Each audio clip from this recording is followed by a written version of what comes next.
Depending on where you are, good afternoon, good morning, or good evening to everyone. I'm Peter Bernstein. I'm the Senior Editor of TMCnet.com, and I'll be moderating today's webinar, Defending Data in the Cloud. I'm delighted to be joined today by Mark Bauer, Vice President, Product Management and Solutions Architecture of Voltage Security, and David Stott, Senior Director, Product Management Product Management of Perspecsys. Sorry, David. Before I introduce Mark and David, a little background is in order. While we're getting deeper and deeper into what can be characterized as the era of the cloud, there are still challenges surrounding cloud adoption relating to security. Ironically, it can be reasonably argued that in many ways the cloud is more secure for storage, retrieval, and analysis of mission-critical data than current legacy solutions, and that giving up ownership of infrastructure does not mean giving up what is really critical, i.e., ownership and control of the data. This is a really interesting question that comes about as a result of this in the context of moving to the cloud. It's whether security actually can be an enabler for cloud adoption rather than an obstacle. As we're going to see in just a few minutes from Mark and David, the answer can be, and actually should be, an emphatic yes. Reality is that cloud computing and SaaS, software as a service-based applications, don't need to be high-risk security propositions. Indeed, with proper planning and execution, security can be seen, as I said, as a cloud enabler instead of an obstacle for adoption. Solutions are available that enable IT to protect data, mitigate risks, and achieve compliance across the cloud while maximizing business potential. What Mark and David are going to walk us through in just a moment will be the steps and safeguards to protect data when making the move to the cloud, how encryption can play a role in protecting sensitive cloud data, and ways to leverage cloud data protection. Most importantly, since we all know seeing is believing, and having documented success is the path to executive buy-in, our presenters are going to present some interesting use cases.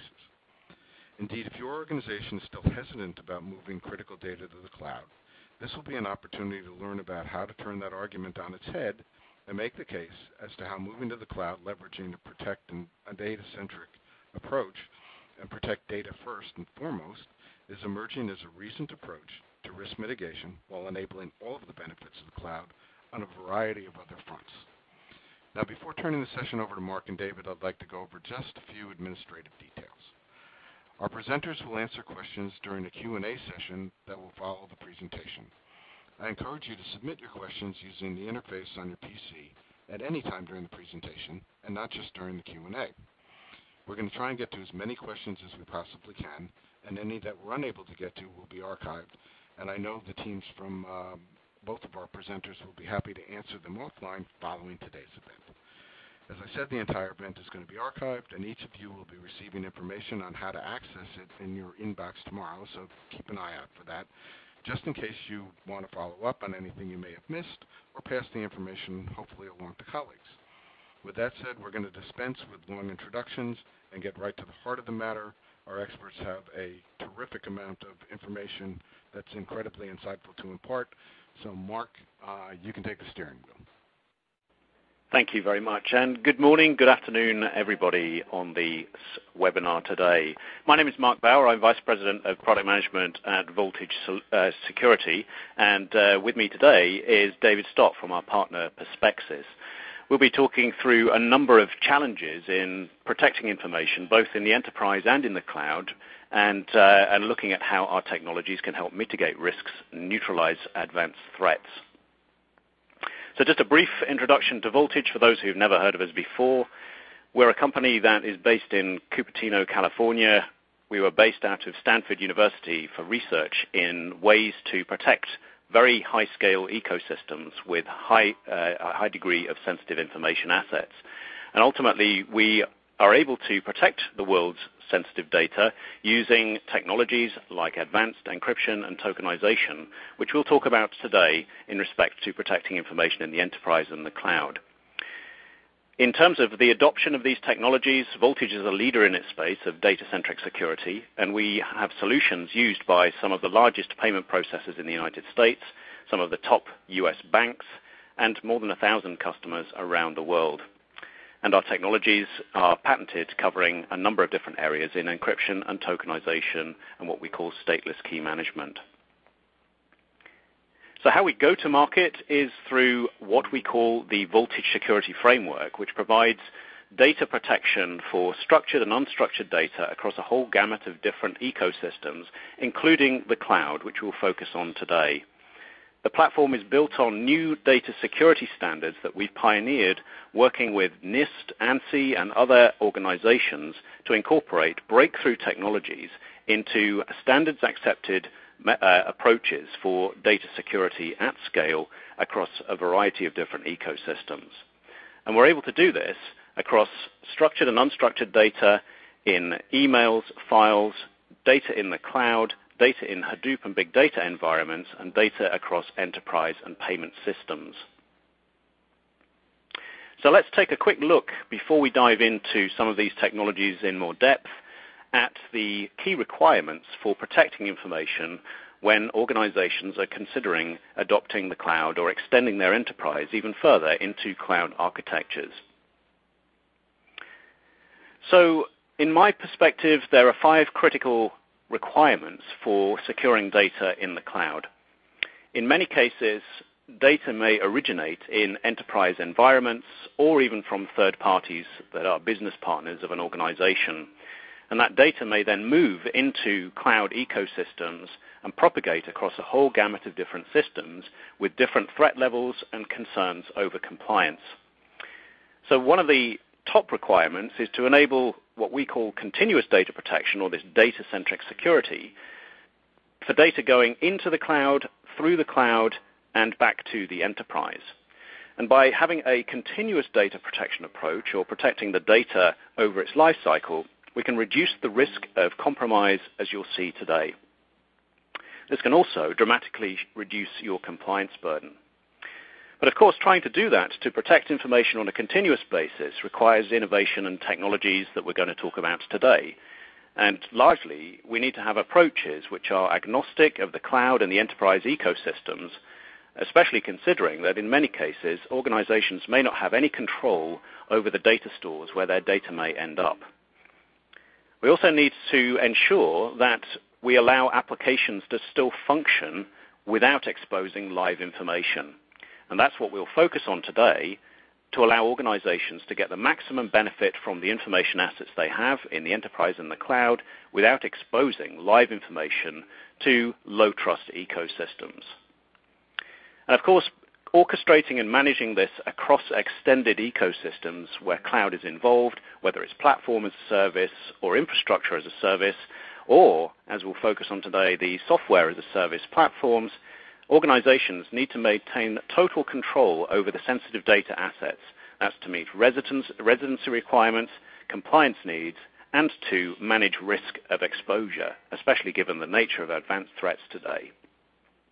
And of course, this needs to be able to scale to large ecosystems and global deployments around the world. So these are challenges that traditional security technologies generally fail to meet because of either scalability, usability, or complexity issues. So let's dive a little further into some of the data-centric security technologies and why they exist today and why organizations are using them to mitigate advanced threats. So first, let's take a quick snapshot at the state of the industry when it comes to data and compromises and the advanced threat landscape. So when organizations think of protecting information, quite often they reach for encryption as a tool. But in many cases, people think about encrypting things in storage, perhaps at a server or a disk level, or perhaps just think of encrypting files. And the challenge, of course, especially when you're dealing with things like SaaS applications or analytic processes, is that we're dealing with data. It's not just about the places where the disk or the file information is stored, it's where that data moves through its overall life cycle. And as we'll see today, what we need to address this data at risk is a data-centric approach to security. We need to be able to protect information wherever it goes, when it's in use, in motion, and at rest in systems. And of course, when you look at the breach reports, and I'm sure everybody reads the news, you see these daily these days, we see hacking and malware being the prominent vectors of attack, and these steal assets and information from live active systems. And so traditional approaches generally don't address these advanced threats and have very limited effectiveness, especially when we're dealing with cloud and analytic environments. And here's exactly why. So whether you're dealing with enterprise applications or you're dealing with information going into cloud applications, irrespective of the approach, the traditional security approaches of trying to protect information in just storage, perhaps for data at rest encryption, or just in files, only protects that information from the threats of theft of the physical systems. What it doesn't do is protect the information all the way up into the application space and in the analytic workflows. And that's exactly why we have these security gaps, that the malware and the attackers and anyone that's an insider to the network can gain access to clear information as it leaves the confines of storage or files and moves up through the ecosystem. And this is exactly what we've seen with some of the largest data breaches ever occurring, with compromise within these security gaps. So a data-centric approach to security, whether it's enterprise or cloud applications, protects this data end-to-end from the moment of capture, eradicating the security gaps and giving full security protection over the data lifecycle.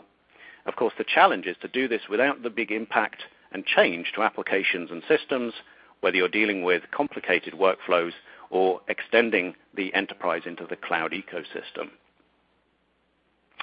So let's take a look at this just in the context, as an example, looking at the Azure stack.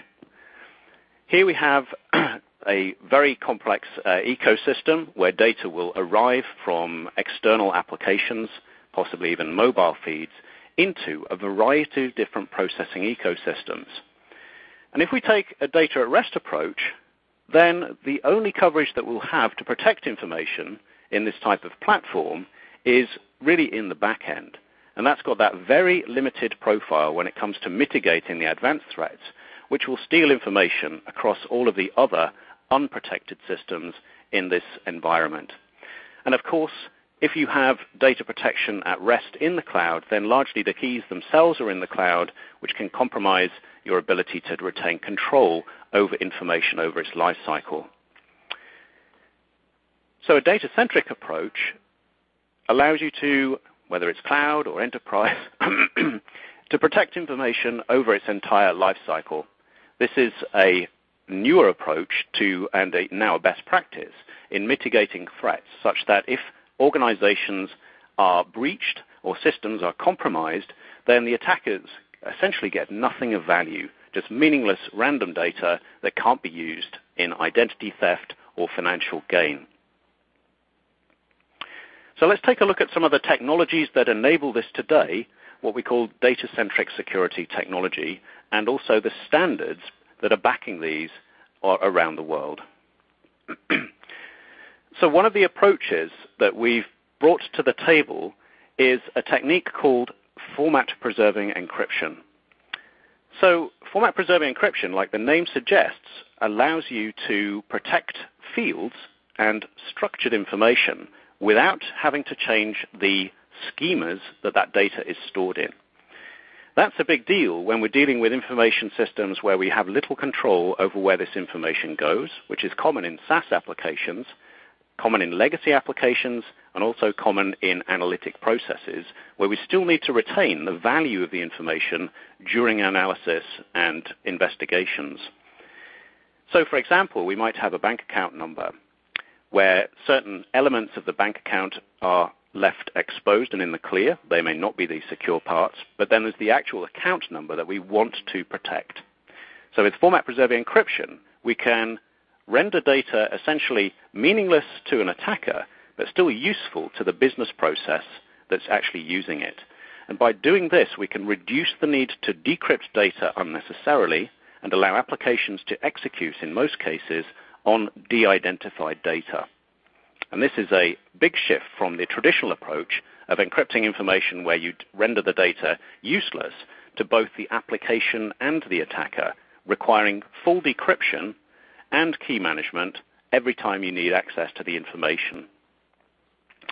Now, this is also incorporated now into a new NIST standard that Voltage has been working closely with NIST to standardize. It's NIST SP 800-38G, and this is in what's called the AES modes. And so you can think of format-preserving encryption as a mode of AES, just in the same way you would think of CBC mode or other modes of AES in common use today. And there are two ways you can use this. One is to protect live information in production systems, or to create de-identified data for use in analytics or test and development environments. And this has powerful applications, especially in the cloud, as we'll see. Another approach for reducing the exposure of live information that's very prevalent in PCI and credit card use cases is what we call secure stateless tokenization. And this approach renders data useless by mapping the live information to a random replacement. But unlike traditional approaches where we use databases to handle this, we actually can do this using small pre-generated random tables. And this avoids some of the complexities with traditional tokenization for PCI, which has a cost impact in owning and managing these types of databases, especially in global deployments. So the Voltage Secure Data Platform provides a choice of data security mechanisms depending on the use case, and for PCI, secure stateless tokenization has very powerful PCI scope reduction and cost reduction benefits. So here's what it might look like when you apply it to a traditional table in a database. And as you'll see with the presentation from David, how this then can be applied to cloud use cases through the Perspecsys gateway. So if we have sensitive data in a table in a database, in this case we've got common identifiers like name, address, credit card, and social security numbers, all of the things that are very commonly attacked by advanced malware, well, we can apply the format-preserving encryption or secure stateless tokenization to convert that data or transform it into a neutralized form. And we can do this under very strict policy control so that the applications themselves can still utilize the data and still function without having to see and be exposed to live information in many cases. And for those scenarios where you do need access to the live information, we can reverse this process under very strict controls, as you'll see in a moment. So we can preserve referential integrity with this approach as well. So if we have multiple databases, for instance, or tables where this information is stored, and we need to do cross-referencing, you can still do that with a de-identified form of the data through the Voltage Key Management architecture, as we'll see in a second.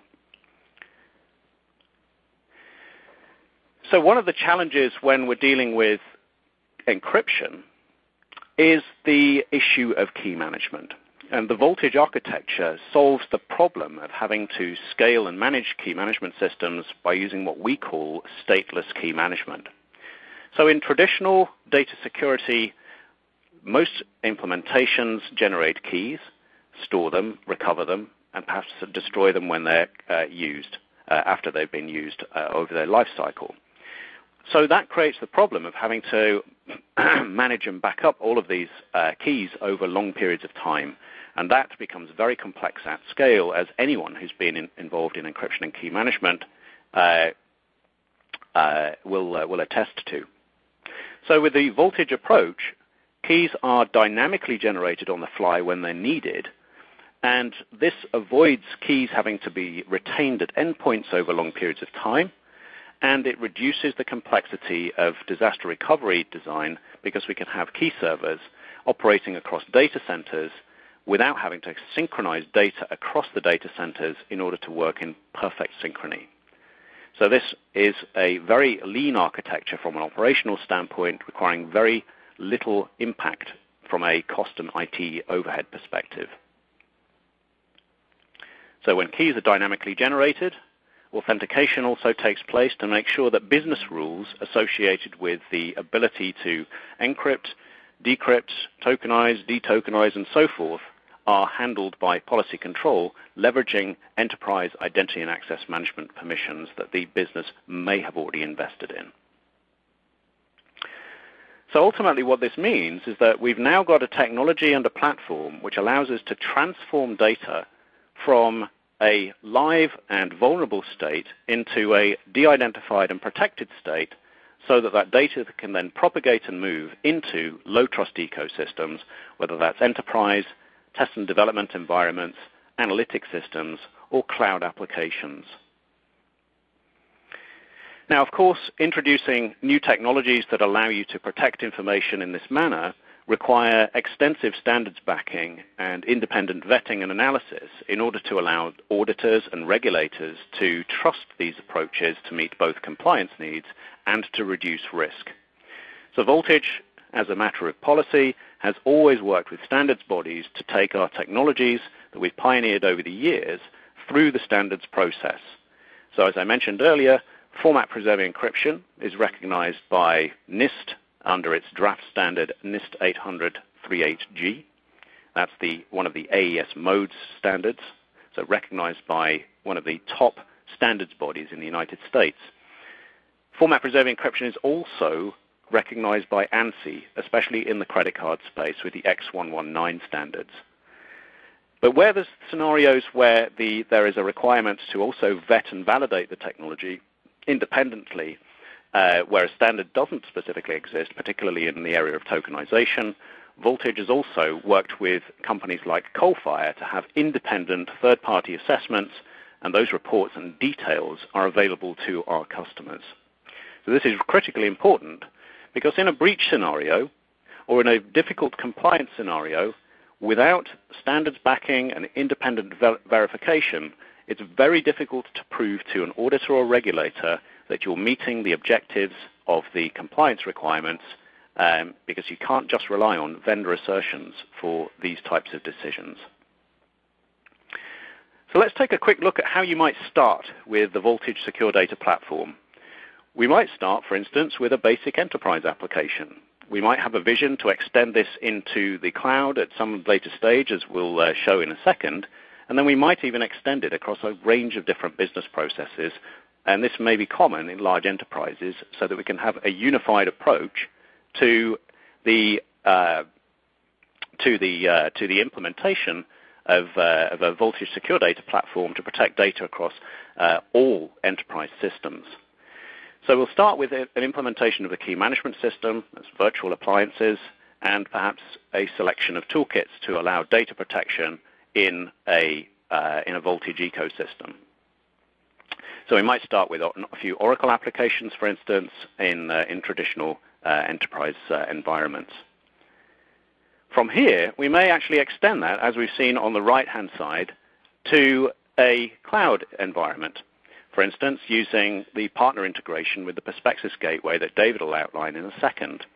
So we can start with an implementation that might start with enterprise applications, then extend slowly into strategic areas like the cloud or into Hadoop environments, ultimately resulting in the use of technologies for data-centric security across a whole gamut of applications.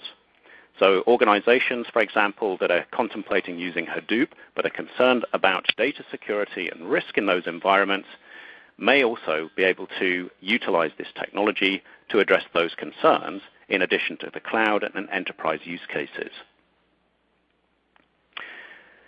So what this gives us is this ability to take what we had before, which was information that's highly sensitive, illustrated here in the red, immediately transform that data as soon as we've captured it into a neutralized form, which can then be utilized across a range of applications and services. And then when we need the live data, which is usually by a small number of individuals in an organization for either analytic or access purposes for the needs-to-know business need, then we can selectively decrypt or detokenize that information under very strict policy control, permitting access to live information to allow organizations to function without increasing risk by exposing information on a very wide basis, as they do today.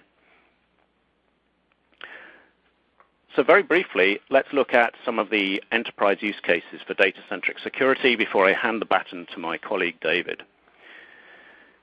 So if we're dealing with an enterprise application, or indeed actually the extending into maybe platform as a service in the cloud, we will use the Voltage infrastructure and one of our APIs, for instance, to protect data, like in this example, a social security number that may be arriving from a web form, into a neutralized form. And because the APIs are very straightforward to use, they avoid the complexities of end users having to know about key management and so forth, these can be deployed quickly and effectively across a whole range of applications. And so in this example, you can see that we've got live data being captured, rendered neutralized in an account application.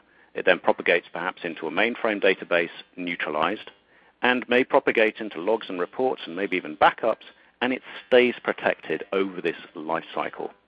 And then when we need the live information, or perhaps even just a small portion of it, we can reverse that process under tight policy control. If we're dealing with the cloud, and David will illustrate the SaaS use case in a moment, then we can achieve the same thing here by using the tools to de-identify and protect the information as it moves from the trusted environments where there's live information into lower trust ecosystems, potentially into the public cloud or private cloud applications. And in some cases, we may even want to enable private cloud applications to be able to access the live information. And so the toolkits can be used in this manner with key management and control back in the enterprise, providing total control over the information and exposure of live data across complex cloud ecosystems. And when it comes to SaaS, Perspecsys have integrated the Voltage technology into the Perspecsys gateway to allow data protection to be extended from a Voltage secure data ecosystem into SaaS-type applications, providing format-preserving encryption, as David will outline in much more detail in a moment. So, for example, if an organization is looking to extend its applications into things like Salesforce, then these technologies and our partnership can be applied to achieve that goal. And last of all, many organizations today are really looking closely at the power and benefits of using Hadoop, possibly even in the cloud ecosystems. This may be for retail analytic use cases, analyzing healthcare information to offer new services and reduce fraud and risk, or to discover and explore new patterns of information that their customer data may reveal through the extensive analytic capabilities of Hadoop and the BI tools. So being able to de-identify data from this common platform so that you can achieve that benefit from Hadoop without exposing live information to data scientists or developers and so forth can actually help extend Hadoop while meeting compliance needs, reducing risk, and giving this power of Hadoop to the business in all its glory. And once you've put this together, the whole ecosystem effectively can be rendered neutralized from breaches and compromise by using this approach, whether we start in the enterprise, move data up into cloud workloads, whether it's SaaS, platform as a service, or infrastructure as a service, you can protect information at the data level over its entire life cycle. So I'm going to pass this across to David now to talk about the implementation with the Perspecsys gateway. Over to you, David. Great. Thank you, Mark. And thank you, everyone, for your time today. I'm going to pick up from Mark's discussion and talk a bit more detail about some of the SaaS or software as a service-based use cases and how different technologies are available to provide the protection that's required in the SaaS model to address different types of compliance requirements that might exist in that context. So a bit about Perspecsys before we start. The Perspecsys solution is a gateway-based product, and in the spirit of the discussion today is designed to provide protection techniques that allow various cloud technologies to be enabled.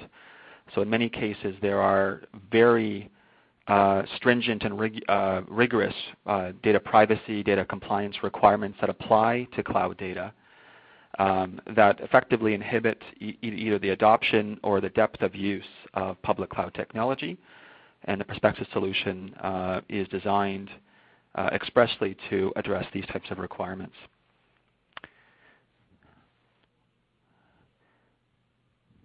So the types of cloud data protection, the drivers that we see are like the ones that Mark outlined. There are some additional considerations that come into the context when we're talking about cloud. So for the most part, most organizations that are looking at adopting cloud technology would be considerate of different types of requirements along these lines that we see on the slide here. So in many parts of the world, certainly in Europe, in the Far East, in Australia, here in Canada where I'm located today, there are guidelines around data residency, and those guidelines dictate where in the world different types of sensitive data may be stored, whether that's in or outside of the jurisdiction of the owner of that information. Mark touched on the need to address control requirements in certain types of compliance initiatives, and that's certainly no less the case with cloud. In fact, in many cases, because the physical control of the data is passed to a third-party provider, the need to be able to demonstrate control techniques is even higher. And lastly, depending on the vertical industry as opposed to the geography, there are specific privacy compliance requirements in areas like the ones listed on this slide. So banking and insurance, in certain areas of manufacturing, within healthcare, et cetera. And hopefully some of you are probably familiar with a lot of these types of obligations. So the cloud data protection context is very much like other data protection domains in the sense that we're still dealing with operational applications of encryption and tokenization.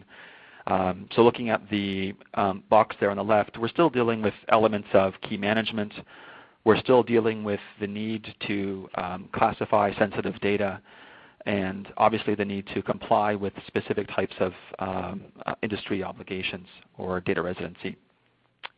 However, when moving to the cloud, when moving, for example, a legacy CRM system or a legacy IT service management system to a cloud system, there are some additional needs that make the cloud context unlike other data protection domains. The first one, which I touched on earlier, is data residency or data sovereignty. So when you're moving the physical location of sensitive data outside of your jurisdiction, depending on the part of the world where you reside, the need to assert residency for data, otherwise known as data sovereignty, may be an issue in your case.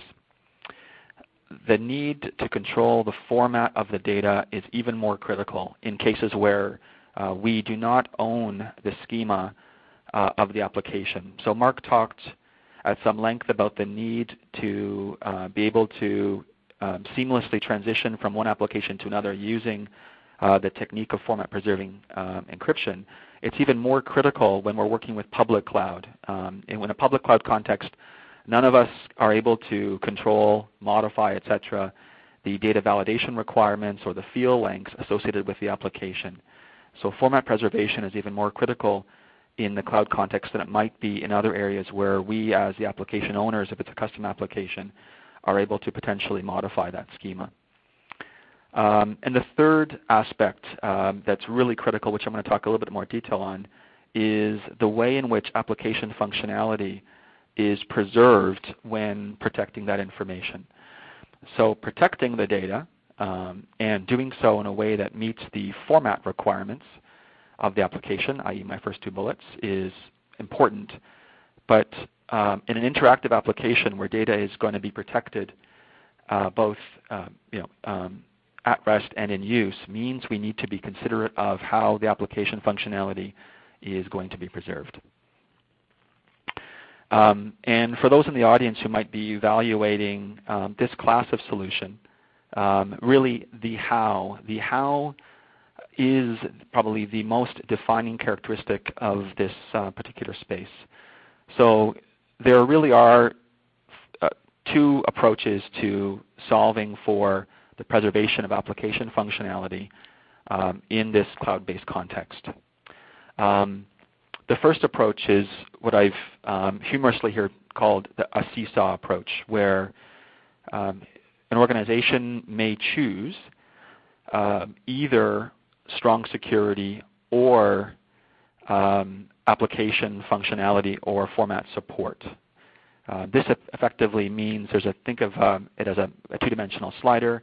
I can choose to use a strong security technique, or I can choose a weaker technique that would allow me to preserve a certain element of application functionality. So this is sort of effectively something of a lose-lose proposition, because you're either trading off on security or you're trading off on application functionality. An example we have here is a Salesforce.com example where you can see that if we were going to apply this approach, we would have basically what's happening is the cloud application is still being used to conduct searches, and therefore in order to support a search, like let's say starts with SMIT, what we would be doing in this model is we'd be encrypting the search term with the same cryptographic configuration that was used to encrypt all of the data in the universe of the application space. And so you can see there we would have to have Smith, Smithsonian, and Smithereens. All effectively, the ciphertext for those values would all have to have a certain static array of text so that it could be searched with a similarly encrypted search term. This is both limiting from a security perspective, but also from a functional perspective, because these approaches also do not provide for different types of searches like ends with or contains or starts with. So really there's the one technical challenge then that Perspecsys has spent a number of years addressing is the how, and specifically how do we apply strong encryption techniques and not impact application functionality. And we do so by bringing services or intelligence into the gateway where the intersection of protected data and application functionality would cause the latter to be compromised. So what we're doing is we're basically bringing intelligence into the gateway where the encrypted values would otherwise break the application. We refer to this as a process residency. You may have heard that expression as well.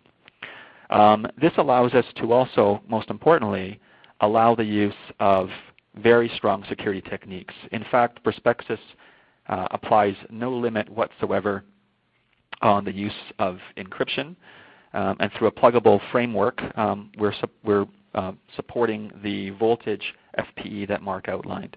So in this model, we can have effectively the best of security approaches that might be required to meet our specific compliance needs and the ability to use the application as it was designed.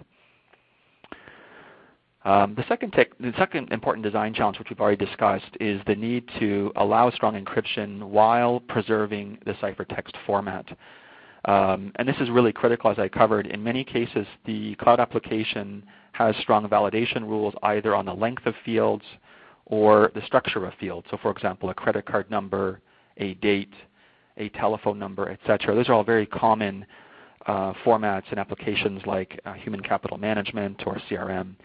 And so the ability to leverage proven techniques that are format preserving, like the ones Mark outlined, really allow us to address the need to provide strong security, strong encryption while preserving the ciphertext format, and therefore kind of playing nicely with the cloud applications that we wish to protect.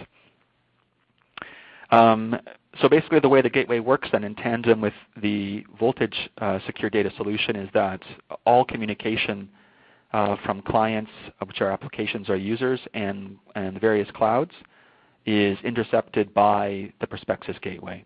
Right? And in that interception process, the gateway will be evaluating messages, and where we identify messages that are, or content that needs to be protected according to the policy that's been configured, we're invoking encryption or decryption being provided by Voltage, right? So that the only data that leaves the enterprise control in that case is either encrypted data for sensitive values or non-sensitive data.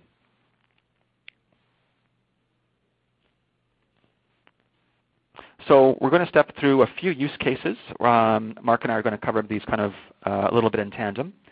The first one we're going to talk a little bit about is a large financial services organization. So as part of a business transformation exercise, probably not unfamiliar with many of the folks on the call today, the organization needed to evaluate a wide range of cloud platforms to replace legacy systems. And in doing so, they needed to introduce sufficient security controls to protect internally sensitive data according to a very strict internal classification of their information. These are also very large cloud deployments and supporting really global users. The technical challenges as outlined there is that we're really working with multiple cloud applications. So the solution had to be really cloud agnostic, right? So we're talking about, in this case, Salesforce.com, as well as other platform as a service technologies, and specifically working with a BYOD mobile solution, right? In addition, the organization had operational expertise and investment that was in the voltage format preserving encryption technology, which was to be leveraged as well. So the net result of the solution that was implemented was the Perspecsys Gateway as we've described here at a high level today, seamlessly integrated with voltage format preserving encryption as the security approach to encrypt and decrypt data in real time through the gateway when working with these cloud applications. So the organization in net was able to meet their compliance requirements while widely adopting public cloud and achieving their business transformation goals, while doing so with proven, validated security techniques.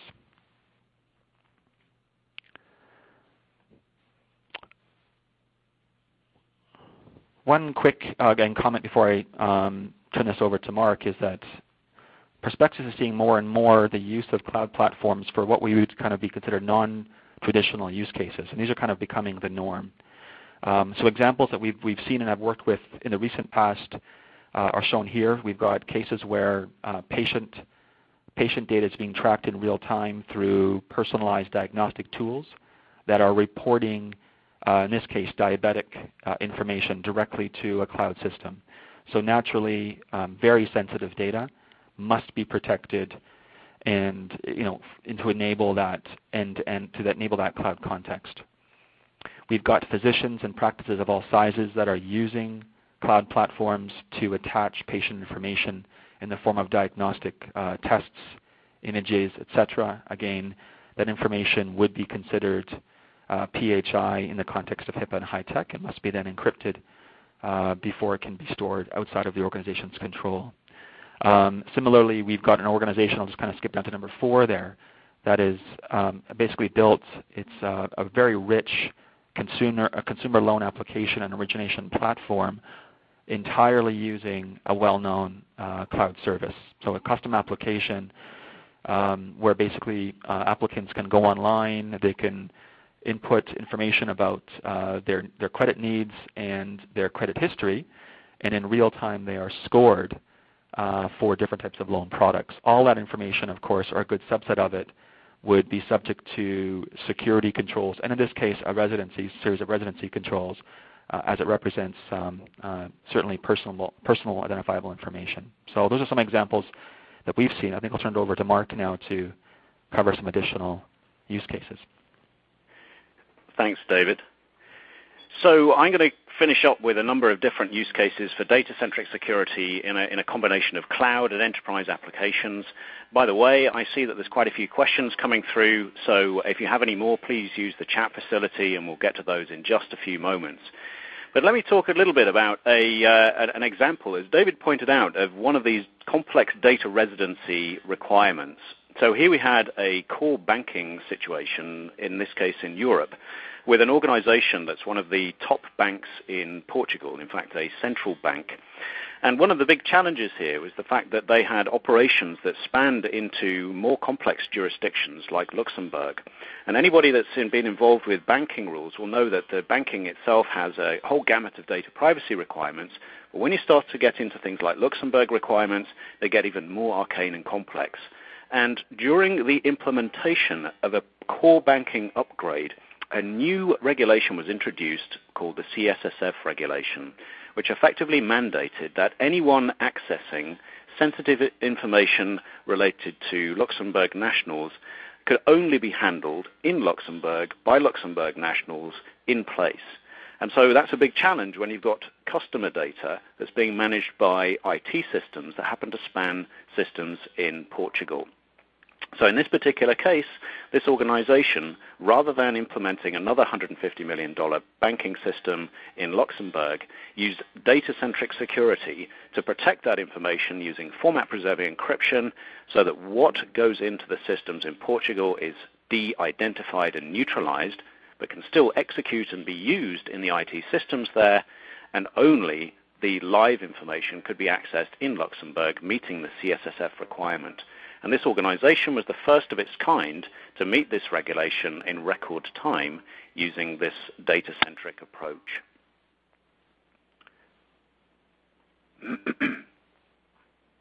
Next slide, please. I'm having issues moving the slide forward. Thank you. So another example use case here, in this case using platform as a service from Amazon, which is always going to be a challenge, especially when you're dealing with PCI data and personal data because of the potential extended risks in that kind of cloud platform environment.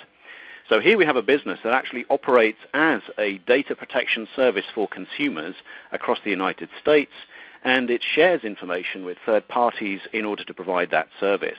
And so you've got information coming from a variety of sources, including the business's own systems, as well as external providers of identity verification and credit check services, aggregating that information into an Amazon environment. And of course, as a business that prides itself on data protection services, the need to protect information is itself absolutely paramount to the success of the business. And so in this particular case, the solution was again this data-centric security approach to not only protect data coming from consumer browsers to the cloud, but also to protect information as it's stored and processed in the Amazon environment using the Voltage approach with key management on-premise at the customer. Next slide, please.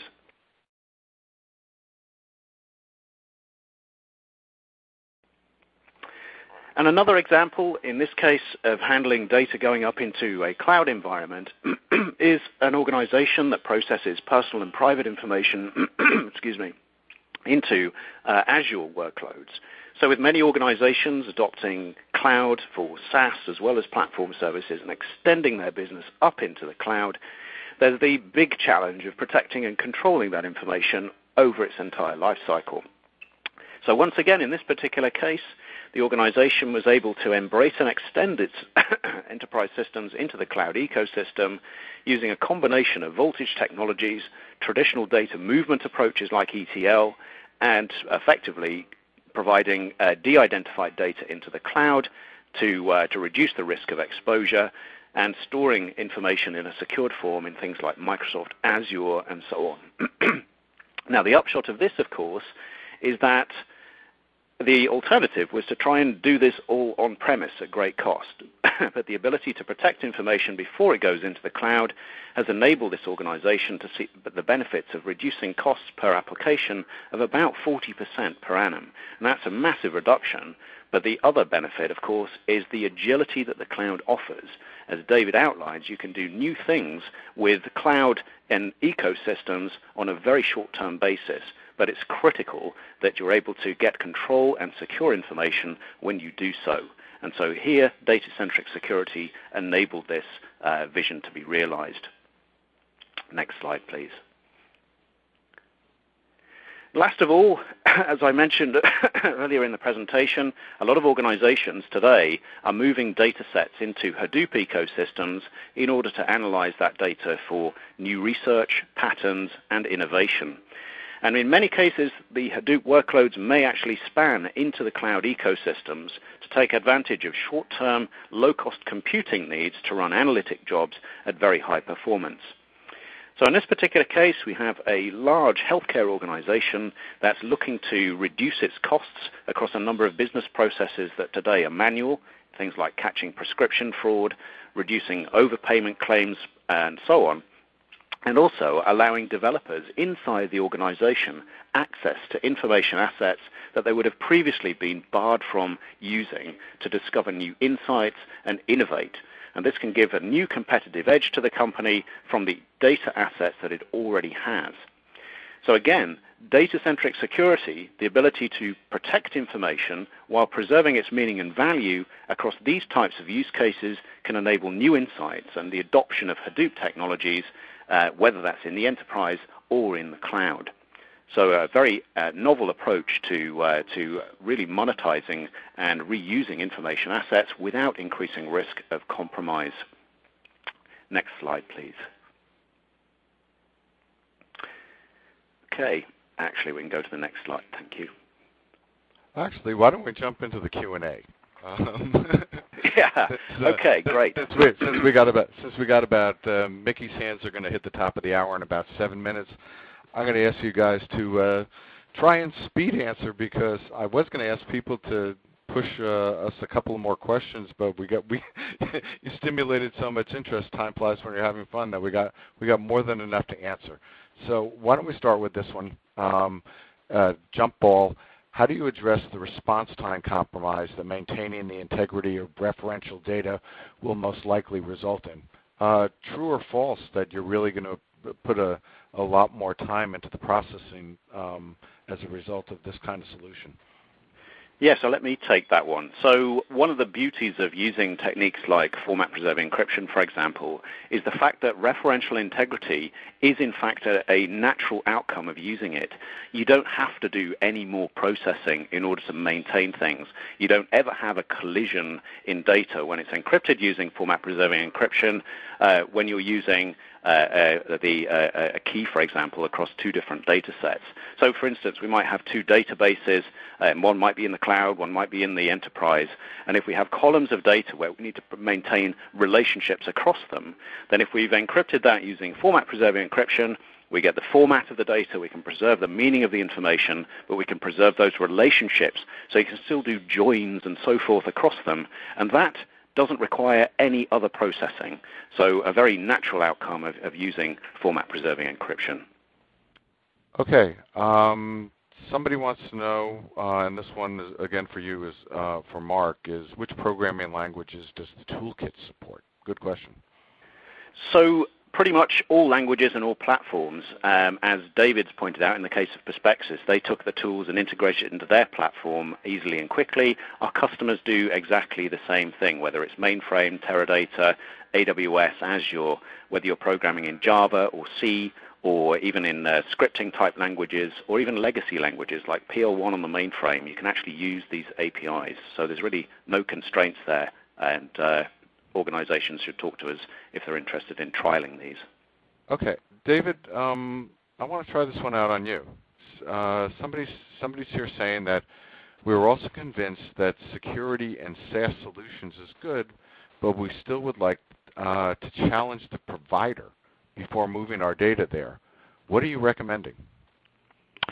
Yeah, it's a great question. So in general, Perspecsys also believes that the security in place in large sort of tier 1 SaaS solutions, so any of the logos you've seen on our slides today, the security there is probably excellent. In fact, it's probably better than 95% of the enterprises in the world. However, I mean, everyone is still responsible to meet their own data compliance requirements regardless of the security posture of the provider. So a couple things. One, obviously, heavily scrutinize whatever service level agreements the providers are going to offer, and they might not offer as much as we would like, but push for service level agreements, push for understanding of the physical security provided in their data centers and how potentially data is moving potentially to other data centers for things like backup and hygiene. But I guess the point we're making today isn't so much when you're talking about the big SaaS providers.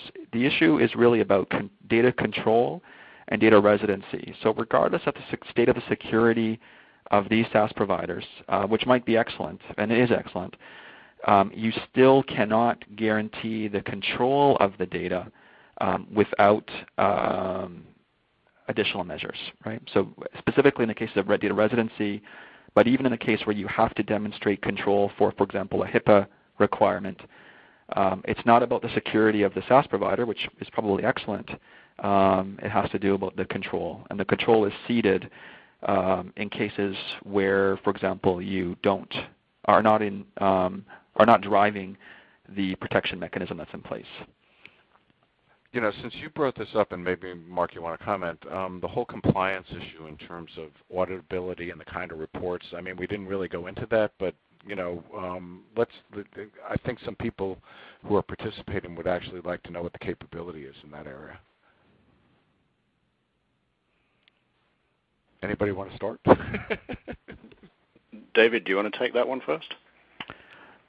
Yeah, I mean, at a high level, the way we would approach this is an organization would come with specific data sensitivity requirements based on their privacy compliance or residency initiatives, and then those are effectively mapped to policies. So we would basically map an organization's compliance requirements to, in this case, the gateway, and then the gateway obviously would be invoking the voltage encryption to enforce those policies. The gateway will then also produce reports that demonstrate that data that was specified according to this data classification model is indeed being protected. And so we do produce what we call asset reports in our policy framework that would allow an organization to demonstrate that they're exerting specific types of security control over whatever scope of data sensitivity or data security requirements they might have. Does that make sense? Yeah, it makes sense. Why don't we try 3 fast ones since they're on the list, and let's see if we can get through them really quickly. Mark, you mentioned reversibility. Could you please give some examples of business problems that reversibility would solve? So Mark, that one's for you. Yeah. So I mean, the Perspecsys gateway itself requires reversibility so that you can go up into the cloud, protect the information, and then come back into the enterprise, reverse the process so that people can have access to live information under policy control. We see this quite a lot, for instance, especially in analytic use cases in the enterprise, where we may have data assets that are coming from core systems like mainframe or Teradata, data moving into a Hadoop environment, data is then processed in a de-identified form so that you're not exposing it to risk, but then you move it on into business intelligence systems where you may need to actually act on the live data. For instance, in fraud and analytic use cases in credit card processing. You don't want live credit cards to be exposed to the analytic process. You can use the de-identified form of the data there, but then to actually conduct the investigation or notify customers that their cards have been breached, you might want the live information or account details to do that. So reversibility is actually critical to enabling those kinds of business processes, especially at scale. Okay, so I hate to cut this short, and I said 3, but we're going to have to do 2. David, what about solutions that use proprietary methods? What are the trade-offs and risks? Great way to end, actually.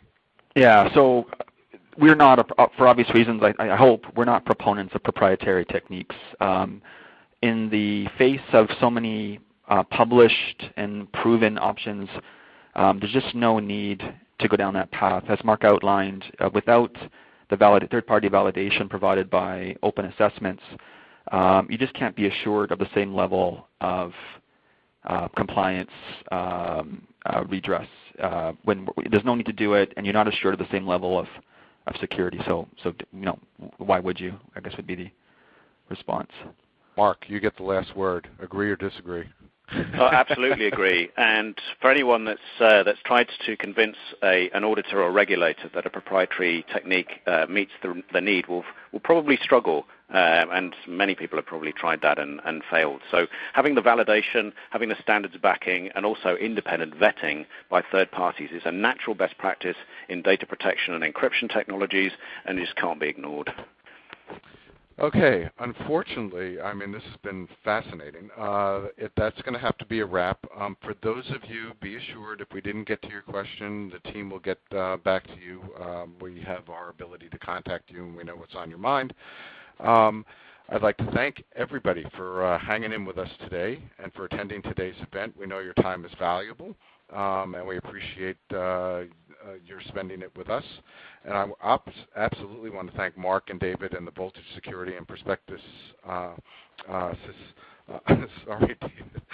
Perspecsys, for allowing us to share their insights. And one last reminder, check your inbox tomorrow for additional information from us on how to reach the archive version of today's webinar. Thanks again. We do appreciate the time you've spent, and have a great day.